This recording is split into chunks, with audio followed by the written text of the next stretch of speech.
Hello student, last class में हमने trial balance के बारे में पढ़ा था कि ट्रायल बैलेंस क्या चीज़ है, उसमें कौन कौन सी इन्फॉर्मेशन प्रोवाइड की जाती है और किसको कहाँ लिखते हैं हम लोग। आज हम एक प्रैक्टिकल क्वेश्चन अटेंड कर रहे हैं। जो क्वेश्चन मैंने आप लोग को दिया है इसमें कुछ इन्फॉर्मेशन प्रोवाइड की गई है, उसके थ्रू हम लोगों को ट्रायल बैलेंस बनाना है। तो वही format, particular, ledger folio and amount DR, amount CR। अब इसके बाद जो क्वेश्चन में आपको इन्फॉर्मेशन दी गई है इसमें से आपको उसको दो सेक्टर में बांटना है। पहला सेक्टर एसेट और एक्सपेंसेस, दूसरा सेक्टर लायबिलिटी और इनकम। अब जैसे इसमें पहले दिया गया है सैलरी, तो सैलरी एज यूजुअल हमको मालूम है कि ये क्या है, हमारी एक्सपेंसेस है, तो ये DR कॉलम में चला जाएगा। फिर उसके बाद दिया है बिल्डिंग, बिल्डिंग भी एज यूजुअल आपकी क्या है, एसेट है, तो ये भी कहाँ जाएगा, आपका DR कॉलम में। इसके बाद दिया गया है आपको कैपिटल, कैपिटल हमको मालूम है ये हमारे लिए लायबिलिटीज़ है, तो ये कहाँ चला जाएगा, आपके CR कॉलम में। इसके बाद बिल्स पेबल है, बिल्स पेबल आल्सो अवर लायबिलिटीज़, तो ये भी कहाँ जाएगा, CR कॉलम में। फिर डेबिटार्स है, तो डेबिटार्स हमारे लिए बिजनेस के लिए एसेट है, तो ये हमारे DR कॉलम में आएगा। इंश्योरेंस, इंश्योरेंस जो है हमारे लिए एक्सपेंसेस होता है क्योंकि हम पे करते हैं, तो ये भी आपके DR कॉलम में जाएगा।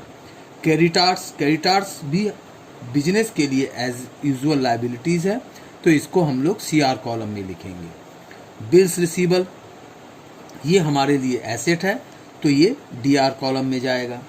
इसके बाद आ रहा है बैंक ओवरड्राफ्ट। अब बैंक ओवरड्राफ्ट का मतलब होता है कि लोन की कंडीशन, तो लोन की कंडीशन मतलब हमारी लिए लायबिलिटीज़ है, दैट मीन्स ये कहाँ जाएगा, CR कॉलम में। बट अगर सिर्फ बैंक वर्ड यूज़ किया है तो वो DR कॉलम में आएगा। कैश आएगा तो भी DR कॉलम में, क्योंकि वो हमारे लिए एसेट है। अब जैसे इसमें दिया है कमीशन रिसीव्ड, तो मैंने आपको लास्ट क्लास में भी बताया था कि कुछ चीज़ें होती हैं जब हम पे करते हैं तो हमारे लिए एक्सपेंसेस बन जाती है और रिसीव करते हैं तो इनकम बन जाती है, तो ये भी कहाँ जाएगा, आपके CR कॉलम में। इसके बाद दिया गया है डोनेशन, डोनेशन मतलब दान देना होता है, तो डोनेशन यहाँ चूंकि रिसीव नहीं लिखा तो एज यूजुअल इसको हम क्या मान के चलेंगे, एक्सपेंसेस मान के चलेंगे और DR कॉलम में डाल देंगे। फिर उसके बाद आपको दिया है परचेज, तो परचेज फर्म के लिए क्या है, परचेज जो है आपके फर्म के लिए एक्सपेंसेस है, तो ये कहाँ चला जाएगा, आपके DR कॉलम में। तो कितने का है, 10,000 का है। इसके बाद दिया है सेल्स, तो सेल्स क्या है, फर्म के लिए इनकम है, तो ये कहाँ जाएगा, आपके CR कॉलम में। कितना है ये, 22,000। इसके बाद दिया है परचेज रिटर्न, हमने देखा जो परचेज है वो कहाँ गया है, DR कॉलम में, तो दैट मीन परचेज रिटर्न जो है हमेशा आपका कहाँ जाएगा, CR कॉलम में। सेल्स रिटर्न, ये सेल्स कहाँ जाता है, हमारे CR में, चूंकि इनकम है तो रिटर्न है, तो कहाँ जाएगा, ये DR कॉलम में।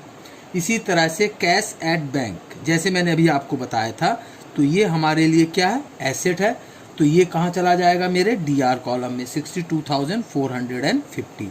अब हम क्या करेंगे, बोथ कॉलम को, DR कॉलम और CR कॉलम को टोटल लगाएंगे, और टोटल लगाने के बाद हम चेक करेंगे कि बोथ साइड का टोटल इक्वल आ रहा है कि नहीं आ रहा। अगर टोटल इक्वल आ रहा है दैट मीन्स हमारी सारी प्रोसेस, बुक कीपिंग, अकाउंटेंसी सारी सही है, हम फाइनल स्टेटमेंट को प्रिपेयर कर सकते हैं। बट अगर इनका टोटल इक्वल नहीं आ रहा है, इसका मतलब है कि हमने कहीं कोई गलती कर दी है और उसको पहले रेक्टिफाई करना है, और आफ्टर देन हमको उसको दोबारा बनाना है ट्रायल बैलेंस, और जब दोनों साइड के टोटल इक्वल आ जाए तभी हम फाइनल स्टेटमेंट बना सकते हैं। फाइनल स्टेटमेंट में manufacturing account, trading account, profit and loss account और बैलेंस शीट बनाते हैं, जो हम लोग बाद में देखेंगे।